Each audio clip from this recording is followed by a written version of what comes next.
Hello YouTube, Michael Constantine here. I want to tell you today about UPS's air quality and what the environmental conditions are like inside the hubs and the trucks. Because of the way that cardboard is moved through the system, how they jam it into the package conveyor system at rates that exceed the speed at which the items can be unloaded on the unload position into the loads for the outbound.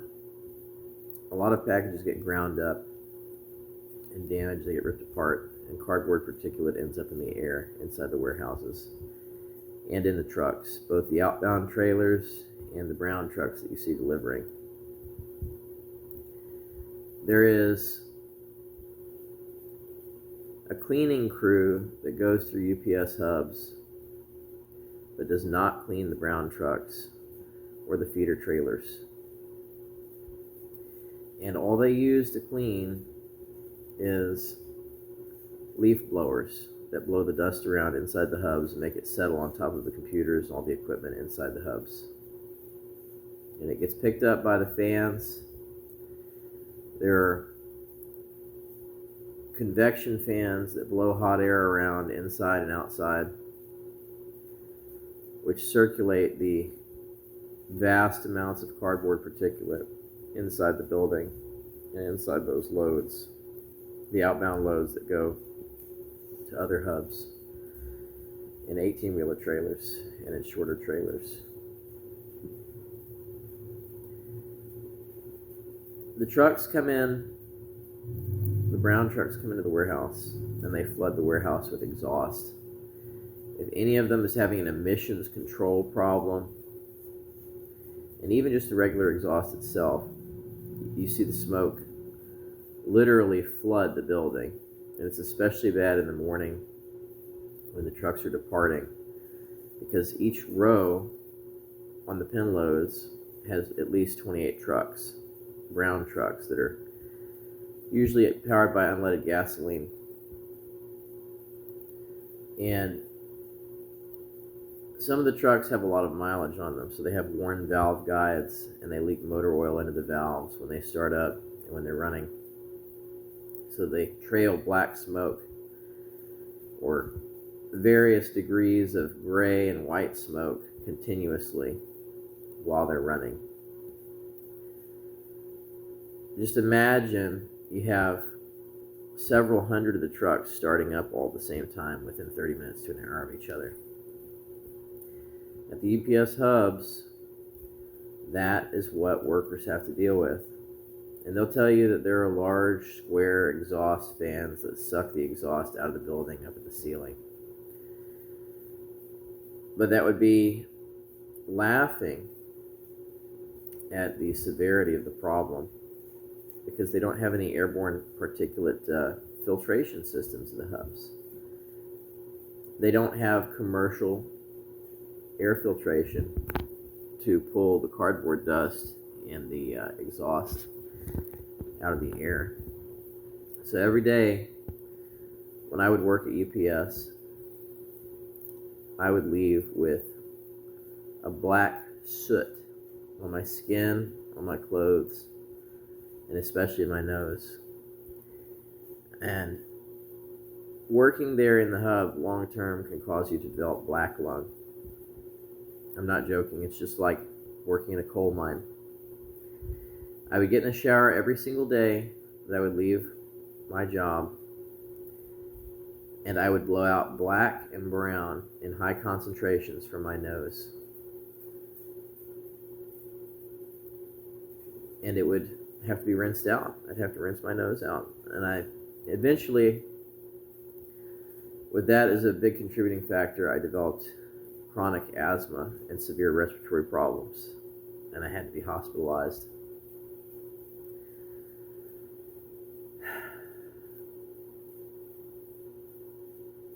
It's just unacceptable. Companies that are on the Fortune 500 list that are making billions of dollars a year should have safe working conditions for their workers. We had unsafe sanitary conditions in the bathrooms. There was human waste on the floor and on the walls. The drains would be clogged up with the same particulate that I described to you from the packages. It would be tracked into the bathrooms, and it would clog up the floor drains to the point that the engineers would have to come in with a screwdriver once in a while and just poke a few holes so that when a toilet overflowed, the sewage would have a secondary outlet to bypass the blocked drain in the toilet. And people would get sick all the time. We always had people calling in. They get sick from heat exhaustion. They get sick from transmissible respiratory illness because of the conditions in the warehouse, touching packages that had infected. People had sneezed on it, or people had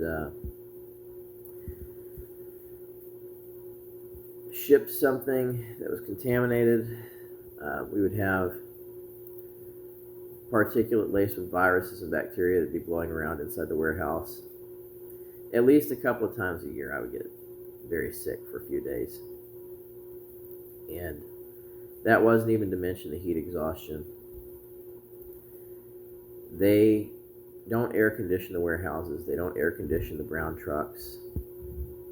The only thing that's air conditioned is these very small managerial offices, the tower and the hub offices for the preload and twilight, and for the driver centers. And there were approximately 6 of those offices in the hub. There were other offices for high value that were also air conditioned and security. But more than 95% of the warehouse staff did not have access to air conditioning. There was only one air conditioned break room, and you had to walk across a space that was approximately 2 football fields in length to get to it. And by the time that you get over there, your break time of 10 minutes would be more than halfway over generally, because it took that long just to walk there.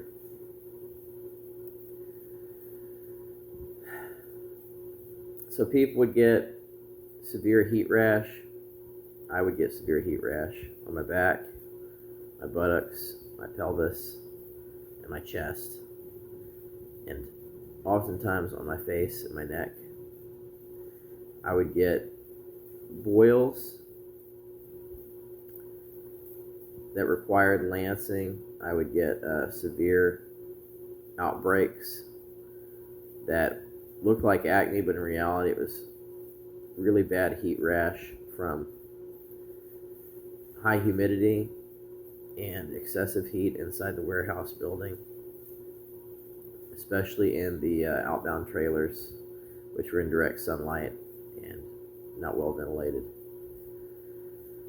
So between the particulate and sometimes caustic chemicals being spilled inside the building and excessive heat and humidity,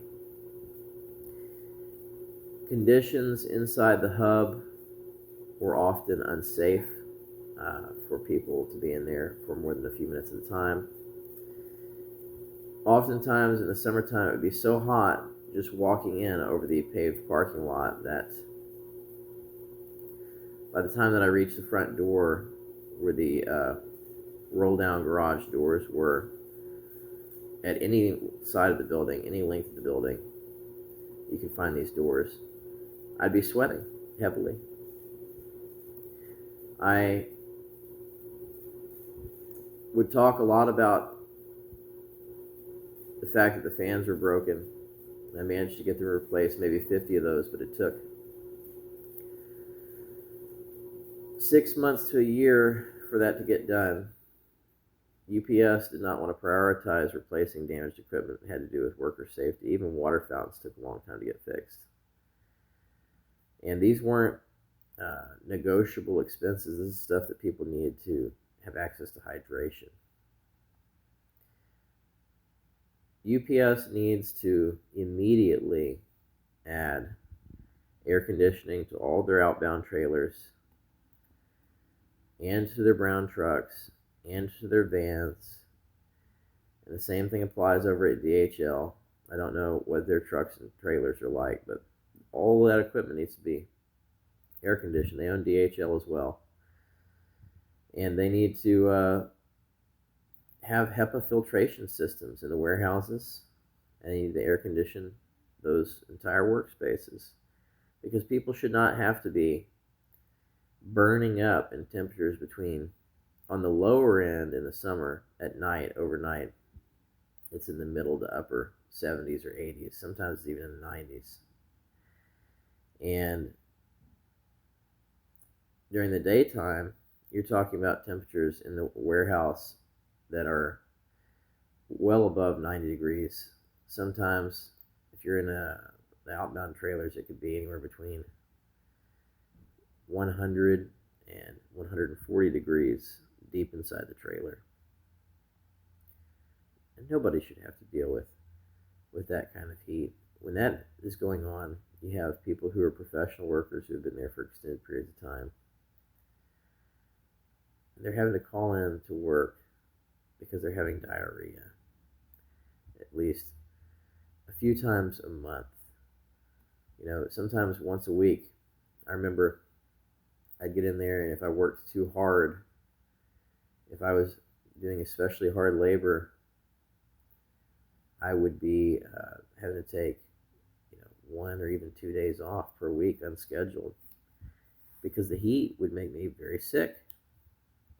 And I'd have to spend between 3 and 5 hours in bed, additionally, on top of sleeping on those days that I would call in, because I was suffering from severe heat exhaustion, and I was having diarrhea, and I was feeling an intense, severe malaise. Like, if I went to work, I was going to be very sick. I was going to fall seriously ill. And on those days that I would go in where I felt like I needed to be at home, I would feel absolutely terrible when I get home.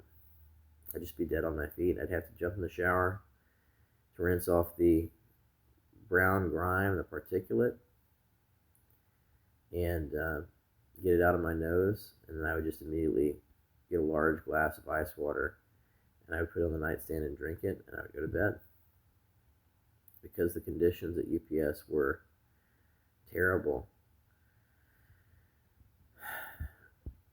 I started out talking about air quality, but I got into discussing the temperature in there because it's a very pressing issue, and it's only getting worse. As climate change causes it to be hotter inside the hubs and inside the trucks, you're going to have more and more drivers who are falling out on the job. They're going to be getting sick, having to call 911 and have somebody come and pick the truck up on the route.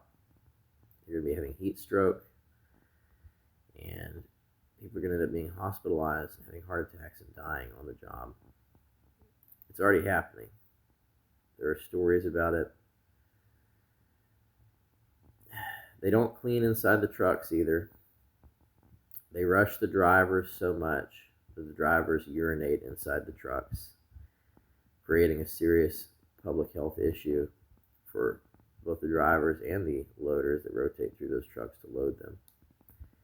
The trucks don't get swept out except by the drivers. The company expects the drivers to sweep and mop and clean the interior of the trucks, both the shelves and the floor and the cab. And they want you to do that in the hours before your shift is supposed to start. And that brings me to another issue I'll discuss in another video. Unscheduled and unpaid time that UPS drivers are having to work inside of their trucks before their scheduled clock-in time in order to organize the trucks and clean the trucks while they're off the clock. Thank you for watching, and if you found this video helpful or informative, please hit that like button below.